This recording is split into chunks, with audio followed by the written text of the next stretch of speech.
While construction's going on here at Anderson Seed and Garden, Center Street's being renovated, so Center Street's closed down right now.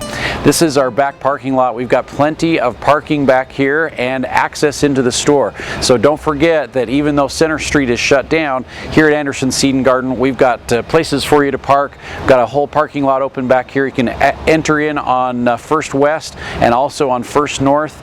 Get back into our parking lot. We're still open, back gates open, and a lot of great things going on here at Anderson Seed and Garden to finish up the summer and get things ready for fall, and hopefully keep your gardens looking great throughout the rest of the summer.